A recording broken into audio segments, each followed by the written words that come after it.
नमस्कार मंडळी, आज आपण बनवणार आहोत अगदी सोपी, झटपट आणि घरच्या घरी बनवता येईल अशी आलू गोबीची भाजी।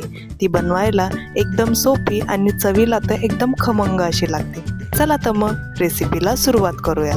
त्यासाठी इथे मी 2 बटाटे छान साल काढून स्वच्छ धुवून घेतले आहेत आणि त्याला अशा मोठ्या मोठ्या आकारामध्ये चिरून पाण्यात भिजत घालणार आहे।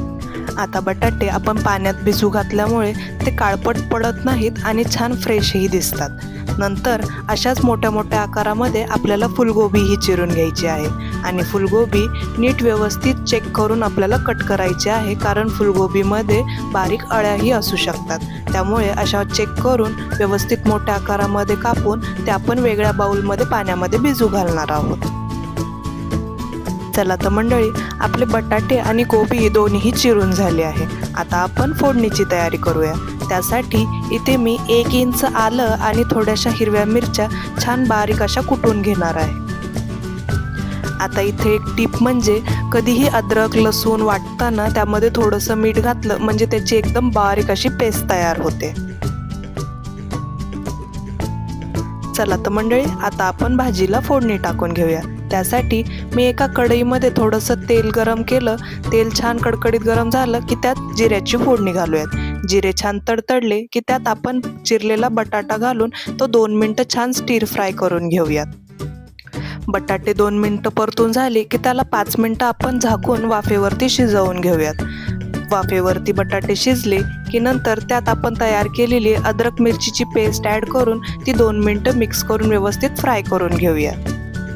नंतर त्यामध्ये आपण मसाले ॲड करून घेऊयात। इथे मी अर्धा चमचा हळद, धनेपूड, जिरेपूड, थोडंसं लाल तिखट आणि गरम मसाला ॲड करून ते सगळं व्यवस्थित मिक्स करून घेऊयात।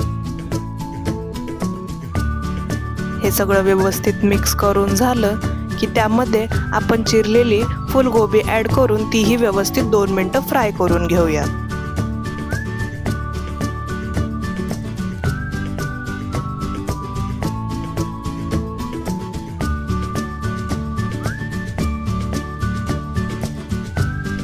फुलगोबी छान फ्राय करून झाली की झाकण ठेवून वाफेवरती आपल्याला 5 ते 10 मिनिटं ही भाजी छान शिजवून घ्यायची आहे।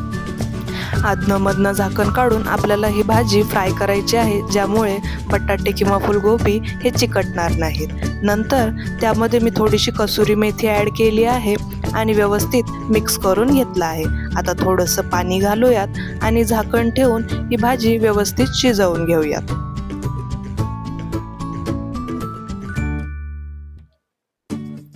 चला तर मंडळी, आपली भाजी आता व्यवस्थित मिक्स करून घेऊयात। आता इथे तुम्ही बघू शकता आपले बटाटे हे छान मस्त असे मऊसूत शिजले आहेत। आपली भाजी ही तयार आहे। चला तर मंडळी, वाढायला घेऊयात।